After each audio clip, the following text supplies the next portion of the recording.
Welcome, guys. We pick up action in round 4 of the US Go Congress Masters with this game. So today, this year, we had a very large contingent of Taiwan Go players. There's a whole bunch of amateurs, about 4 or 5 of them. One guy is local in Texas. We saw him in round 2 playing against me, and he apparently all these guys are his like stronger friends from Asia, and he asked them, they all came, and it was very very good to see. We also had a 2P. This guy is also from there, so the Taiwan Go Association sent 2 professionals, 9Ps, Xiao Zhenghao and Wang Yuanjun. Zhou Junxun and Wang Yuanjun, the 2 players, a world champion at Zhou.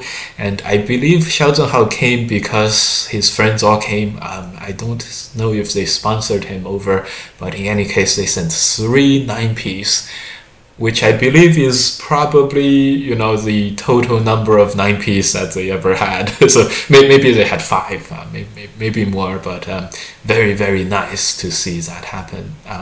No, they have more. Maybe they have 10 total. Anyways, so this is one of their top amateur players and versus one of their professional 2Ps. And this game was very, very interesting. This guy, Huang Shen, we'll call him Shen. He has a very distinct style. He always wants to play the attachment to the 3-4. And it's very interesting. So this opening slate, it's totally even. So I guess it's AI approved. At this point, it's white by 0.3. So I guess this attach, we knew this attach was AI approved. In any case, he always goes for this, and he's very adamant on saying that he is not that great at life and death and the fighting, which exactly I am too. I'm not that great at life and death, and we'll see how this guy plays. It's a very, very entertaining game. I saw the end. So this part, black is gonna die, but if white ends up giving black too many liberties, and especially giving black this in Sente, it's going to be this is even, but when black turns, it's hard for white to answer and not lose anything like this. I think this way white is able to hold on, but it's going to be a very small uncomfortable loss. So white holds the liberties, and this turn is AI approved, this squeeze is AI approved. I'm sure white spent a lot of brain cells looking at this honey. I believe this guy probably knows this like for 20 moves. Well, it has been 20 moves, but maybe even longer. These were all very nicely played by black, and at the end of this, black has a slight lead coming out of the opening. This is a very common Joseki, but at this moment there's no reason for black to be unhappy about this, because the tiger mouse is a famously strong shape, and with the right hand side, the N line shape, also fairly strong, and they're 5 spaces apart, which makes them very, very efficient, which is a very nice opening by black so far. Next, this is a very common 3-3 opening, and white plays here. This is this is a very defensive move. It's just expanding. I think it's because white didn't want to play this move because there's a lot of aji still with this left hand side, and if black is able to play some shapes on the left, this would be, white would run into a case where there's very few amounts of territory points. In any case, white plays there, and the turn is gigantic. It looks big, it is big. Remember, the turns like this, it's not so much about the additional territory you are making over here. It's mostly about solidifying the key territory you have over here on the lower side. And once so in this regard, even though the additional territory usually isn't that big, the solidness of making all your other territories super solid is what makes this really, really nice. So next, black plays a few presses and the knight's move, and this here we can see a very direct, bare bones kind of approach, which is this is a return of the large moyo play, isn't it? This is missing in a lot of modern games. And it's very good to see this come back. This, however, is not AI approved. Black has lost all his advantages from earlier, which is just 2 points, but still, just a faster knight's move would have been it. And I think the AI just wants white to have a little more uncertainty with the white territory too. But anyways, how could you not approve of this kind of shape? And look at this knight's move. This whole belly is being surrounded. He doesn't lose sight of what's really important, and he doesn't lose sight and just go for the middle. In fact, this is good. He continues to fight over here. This is the trick to the most important thing with respect to when you have a lot of potential territory. You want to fight. Your potential territory is like your second option. It's your plan B in the fighting, because now you can sacrifice a lot of stones in order to surround your very, very large potential territory. This shape is a little bit, because of these sente moves, it's a little bit bad for black locally, but anyways, this is a complicated fight. Remember, the trick is to fight, and your possibility of making your big moyo is your plan B, is your backup point, and it's a very good counter to whatever your opponent has planned.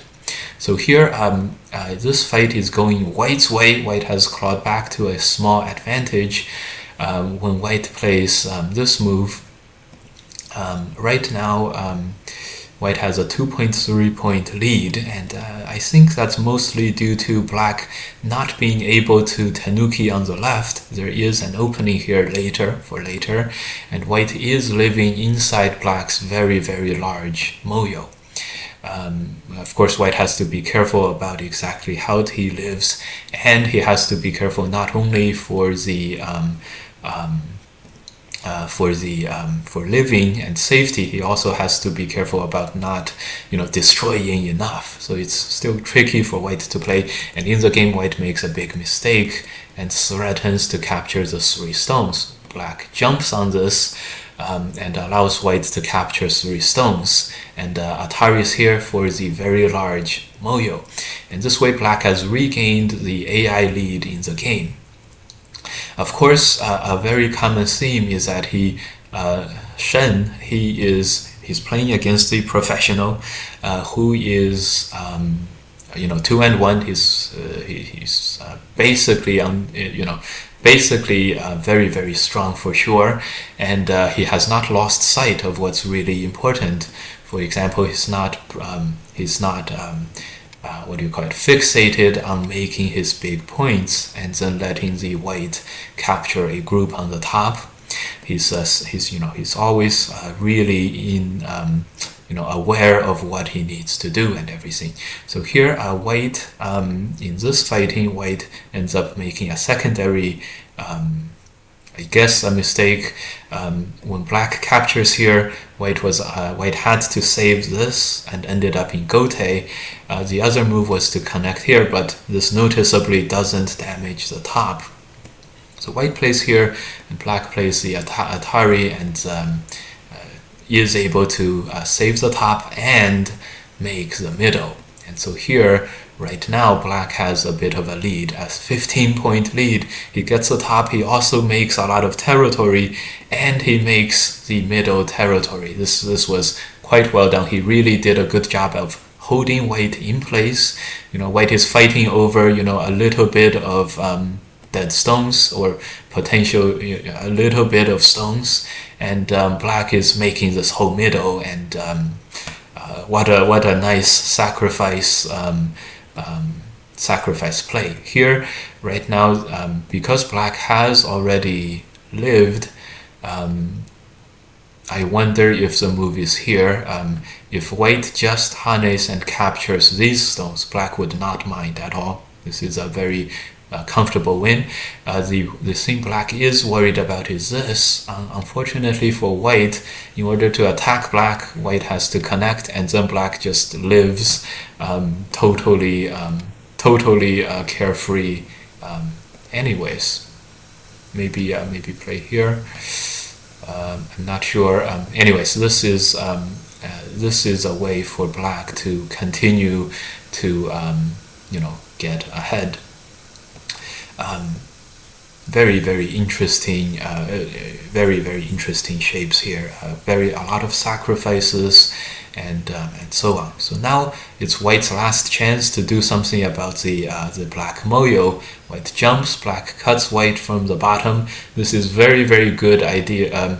This all shows a lot of very good full board vision, and he allows more stones to be captured, and namely this extends to be sente. If white Ataris, black was gonna survive by playing in these moves. Gets at Atari later, so white can't even Atari this move, and here white judged this to be totally dead. This is black by 9.5, so it's not entirely sure, but anyway, white just didn't go for this. White went for the capture. Extend, very nice. Black was gonna capture in order to be okay, and that's the end result of all of these exchanges. Black ended up surrounding an absolutely huge amount, and remember one thing we always talked about was it's always easier if you can sacrifice a stone to do whatever it is that you want to do. And here look, black sacrifices even more stones. This is just an exchange into the corner, and black is ahead by 9.5. A very comfortable end of the game victory. It feels like so before the Korean amateur player Ang, he feels like a brick wall, right? He doesn't let you have anything. In this game, black felt like soft cotton. In every single fight, black was losing stones all the way from the beginning. This is the cotton go style. First he sacrificed. He started making moyos, and then he always grabbed onto white. He always when he had the moyo in place, he was not overly eager to make the moyo. He was always okay just fighting with white, and because this moyo gave him the secondary option when fighting this key move, he's like, sacrifice, let me make my moyo, and then everything is good, and everything was good for him. So white in the game, he never lost track of what's really important, the additional territory that he's making. And at the end of this, he was able to not only survive and make territory on the top, he also made his main territory, and even he was able to take sente here.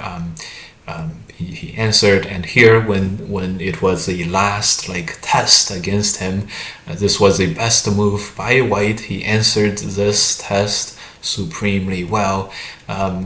Perhaps white could have had a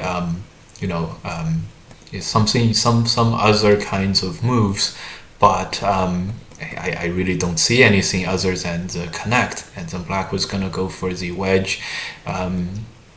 Maybe it's just it's just really hard to come up with anything, and at the end here, a supremely great sacrifice in sente surrounded the main territory and just went into the end game. It was a huge advantage by black, and he even cut here to make these sente moves.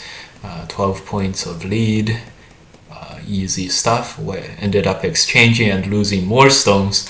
This is a layered sacrifice if I've ever seen one, and just really, it felt like whenever they fought, white was able to do something, but this cotton just absorbed all the damage, and then lost all those stones, but he just won huge. What a great, entertaining, scintillating win by Black in this game. At the end, Black was only ahead by 9.5, but because of all these sacrifices, this was very, very well done.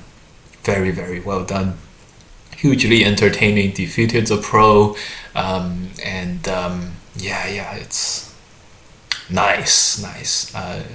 Before this, Lin Boyu, the Pro 2 Dan, he only lost to Ryan, the strongest North American professional. So, and he beat Alan Huang, the highest rate. He's like 7.97 rating. Alan Huang. So he played very well in that game, and so this guy, Huang Shen Chun.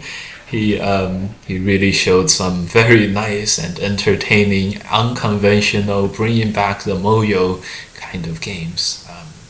This was very, very well played. Thank you guys. I was so entertained by this game. This is why we picked this one out of the other games. Also gives us a chance to see a lot of the other players in the US Go Masters. Again, these players being able to play in the Masters, both of these guys are also a great testament to the openness of the US tournament in the US Masters. Having the top brass, top tier US players play against the top tier world players, amateur and professional, I think is a very, very good call for the US side. And very happy that that our Go Congress is the way it is. Thanks again. Let me know if you enjoyed this one, the return of the Cosmic Go, and this one is super cosmic if I've ever seen it. Lots of sacrifices, huge entertainment value. Thank you guys for watching. See you guys in the next view. We are down to the last 3 rounds in the US Masters, and the championships are gonna be decided in the next few rounds. So see you guys, and see you guys next time. Let me know in the comments.